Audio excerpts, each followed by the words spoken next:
Right టైంలో ఒక support ఉండాలి అన్నది జరిగింది. సో లైఫ్ ఇదైంది. బట్ ఆడపిల్లలకి ఎప్పుడూ తల్లిదండ్రులు ఉండాలమ్మా. కొంతమందికి స్మూత్గా వెళ్తుంది, కొంతమందికి టఫ్గా ఉంటుంది. సో నాకేంటి అన్నీ దెబ్బలే కదా జీవితంలో, అన్నీ స్మూత్గా ఎప్పుడు లేదు నా లైఫ్.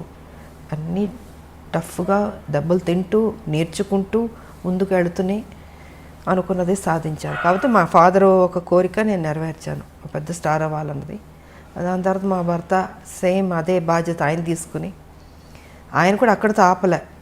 పెళ్ళైన తర్వాత ఏదో ఇంట్లో కూర్చోబెట్టడం లేదు, ఆయన కూడా ఆ బాధ్యత తీసుకుని ఆ టాలెంట్ ఉన్నవాళ్ళు ఇంట్లో ఉండకూడదు అన్నది ఆయన ఆలోచన కూడా.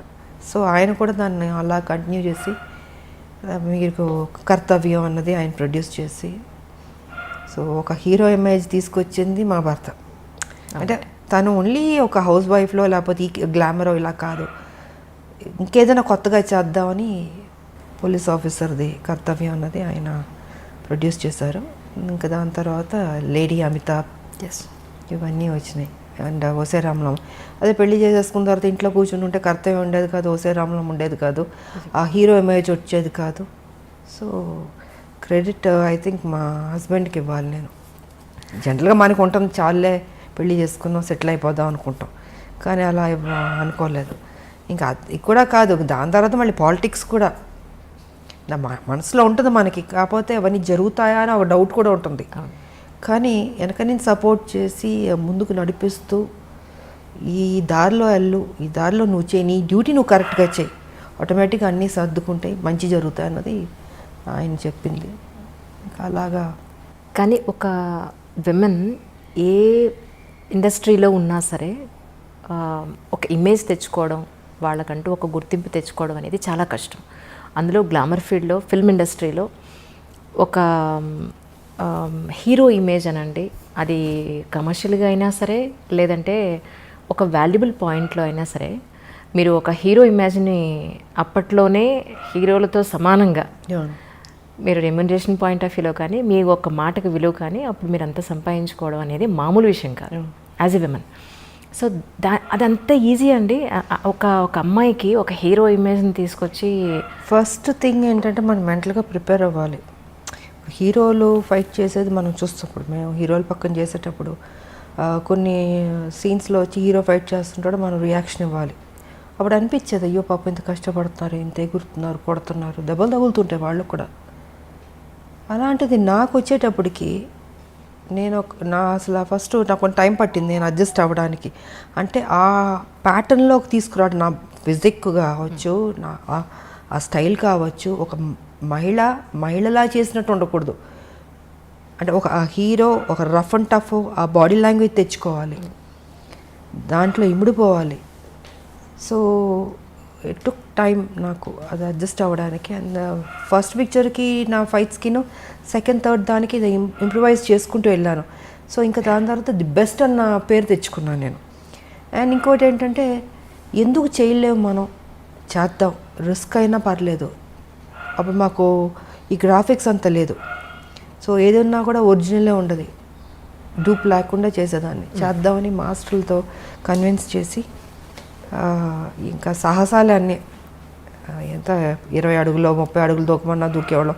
మళ్ళీ గన్ ఒకటి పట్టుకుని దాంతో షూట్ చేసుకుంటూ, మామూలు కాదు అసలు.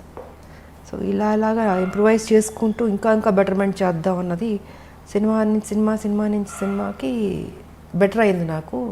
సో నన్ను నేను ప్రూవ్ చేసుకోగలిగాను, ఒక యాక్షన్ హీరోలే కాదు హీరోయిన్ కూడా చేయగలుగుతుందని. మళ్ళీ దాంట్లో స్టైల్ ఉండాలి, అందం ఉండాలి, ఏదో కొట్టామన్నట్టు కాకుండా ఎక్స్ప్రెషన్ ఉండాలి, బాడీ లాంగ్వేజ్ కరెక్ట్గా ఉండాలి, ఫినిషింగ్ బాగుండాలి.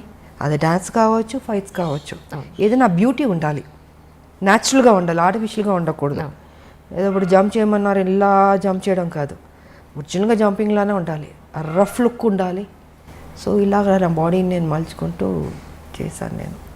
కానీ ఫిల్మ్ ఇండస్ట్రీలో ఒక అమ్మాయికి గ్లామర్ పాత్రలు జనరల్గా అందరికీ వస్తుంటాయి, కానీ ఆర్టిస్ట్ వాళ్ళలో ఉన్న నటనని బయటికి తీసుకురాగలిగే డైరెక్టర్లు కానీ, అలాంటి సినిమాలు కానీ, అలాంటి కథలు కానీ, you are really so blessed. ఒక స్వయం కృషి తీసుకున్న, వందే మాతరం తీసుకున్న, తీసుకోవాలంటే టి కృష్ణ గారు అండి. అవునండి. ఆయనకి నేను రుణపడి ఉన్నాను, థ్యాంక్స్ చెప్పుకోవాలి. ఎందుకంటే ఆయన ఎక్కడున్నా ఆయన బ్లెస్సింగ్స్ ఉన్నాయి.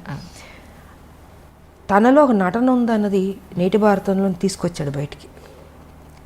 తీసుకొచ్చి నాకు రావాల్సిన పేరు అద్భుతంగా వచ్చింది. ఓ విజయశాంతి ఓన్లీ గ్లామర్ కాదు, తను నటించగలుగుతుందని ఆ క్రెడిట్ కృష్ణ గారికి వెళ్తుంది. ఆయన ఏం చేశారు, అక్కడితో కాకుండా ఆయన అన్ని సినిమాల్లో విజయశాంతినే ఉంచాలి అంటే ఆయన మైండ్ సెట్లో ఏముంది, ఓ రెవల్యూషనరీ ఫిల్మ్స్ అంటే అది తను సూట్ అవుతుంది, ఆయన రాసుకున్న కథకి ఆ పాత్రకి తను న్యాయం చేయగలుగుతుంది, తన ఎక్స్ప్రెషన్స్ బాగా రాబట్టగలుగుతుంది, సో బాగుంది అన్నది ఆయన మైండ్లో పెట్టుకుని ప్రతి సినిమాకి ఇంక తనే ఉండాలి, శాంతమ్మే ఉండాలి. ఆయనతో ఆప్యాయతగా పిలిచాడు శాంతమ్మ అని. సో ఆయన ప్రతి సినిమాలకు పెట్టేవారు. నేను ఒక స్టేజ్లో అన్న అని పిలిచేదా, అన్న మీకు బోరు కొట్టదా, అన్ని సినిమాల్లో నేనే పెడతాను, ఇంకొక హీరోయిన్ పెట్టండి అన్న. లేదు శాంతమ్మ నువ్వే చేయాలి, నువ్వే బాగా చేస్తున్నావు అనేసి. ఒక స్టేజ్లో అయితే ప్రతిఘటన అయితే నేను అన్నాను, కథ విన్నాను బాగుంది, బట్ నాకు డేట్లు కుదరలేదు, టోటల్గా బిజీగా ఉన్నా. అప్పుడు అన్నాను, అన్న కుదరట్లేదు అంటే నువ్వు చెయ్యాలి, ఇది నువ్వు చేయకపోతే నేను చెయ్యను, భీష్మించి కూర్చున్నాడు ఆయన. ఇంకా ఏంటంటే ఆఖరికి అందరు ప్రొడ్యూసర్ని రిక్వెస్ట్ చేసి ఒక నెల నాకు ఇవ్వండి అని 1 month నాకు వెళ్ళాను, వైజాగ్ వెళ్ళి కంప్లీట్ చేసుకుని వచ్చేసాను. సో అంటే నేను చేయలేను అనుకున్నది దేవుడు కూడా అక్కడ కూడా నువ్వే చేయాలన్నట్టు చేయించాడు.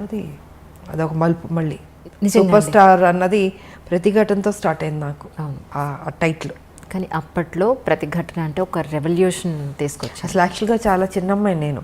ఎగ్జాక్ట్లీ అందరూ ఏమన్నారంటే అదేంటి కృష్ణ మరీ చిన్నపిల్లతో యాక్ట్ చేపిస్తున్నావు, ఒక లెక్చర్ క్యారెక్టర్ అంటే ఒక 30 ఏళ్ళు 40 ఏళ్ళు ఊహించుకుంటారు, బట్ ఆల్మోస్ట్ చాలా యంగ్ నేను అంటే అందరూ క్రిటిసైజ్ చేశారు. అదేంటది ఆవిడ మరీ చిన్నపిల్ల ఉంది, చేయగలుగుతుందా, చేయలేదు, తప్పు చేస్తున్నావు, డెసిషన్ రాంగ్ అవుతుంది అని కృష్ణ గారితో అంటే నాకు తెలుసు ఏం చేయించాలని కొంచెం గెటప్ అంతా వేసి 3 వేసి కొంచెం పెద్ద అమ్మాయిలా కనపడేటట్టు చేసి నేను కూడా ఛాలెంజ్గా తీసుకున్నాను. ఎప్పుడైతే క్రిటిసైజ్ చేశారో నువ్వు చేయలేవేమో అని, ఎందుకు చేయలేను, నన్ను ఎప్పుడు అలా అంటే నేను ఊరుకోలేను, ఇంక దాన్ని ఛాలెంజ్గా తీసుకుంటాను.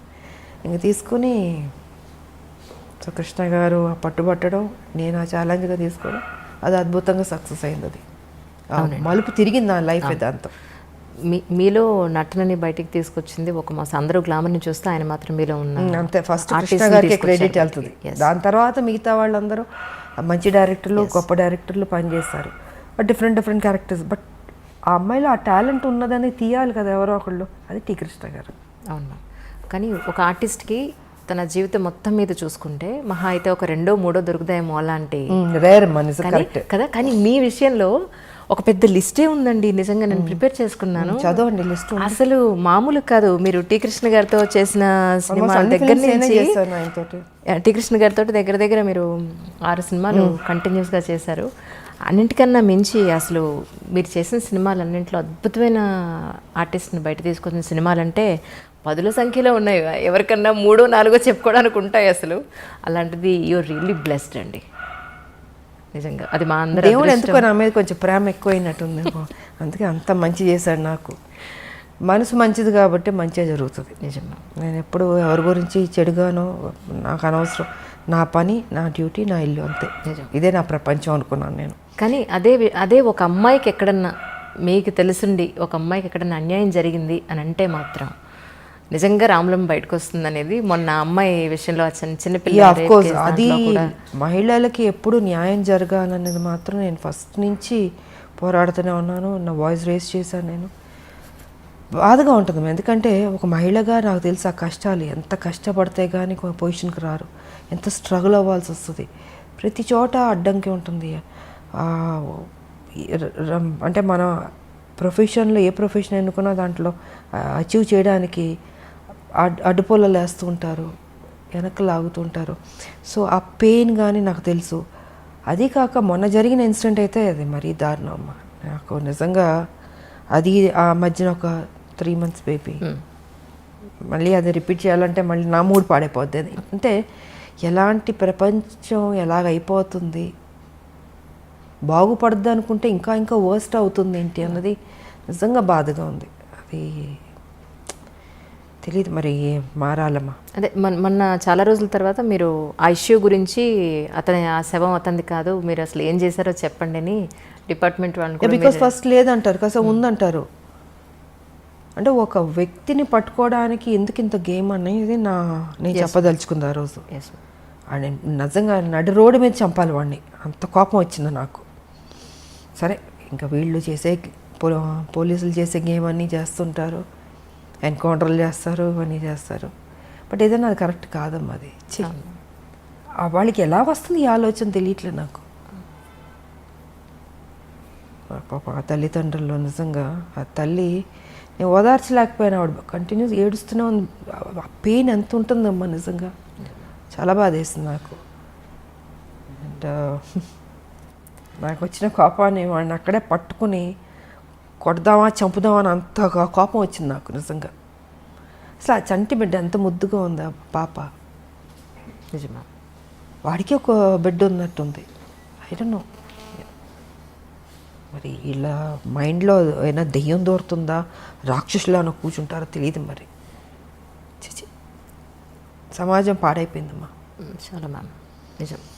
మెయిన్ ఈ డ్రగ్స్ వల్ల వాళ్ళు ఏం చేస్తున్నారో వాళ్ళకి తెలియకపోవడం వల్ల గవర్నమెంట్ ప్రతి స్టేట్లో గవర్నమెంట్ చాలా సీరియస్గా తీసుకోవాలి ఈ విషయం మాత్రం. అవునా? అంటే ఆ మత్తులో తేడా తెలియట్లేదు వాళ్ళకు కూడా. తల్లి చెల్లి బిడ్డ అన్న తేడా కూడా లేకుండా మృగంలాగా తయారైపోయారు. సో డ్రగ్స్ అనేది కంట్రోల్ చేయాలి, లేకపోతే టోటల్గా చట్టాలు ఇంకా స్ట్రాంగ్ చేయాల్సిందే.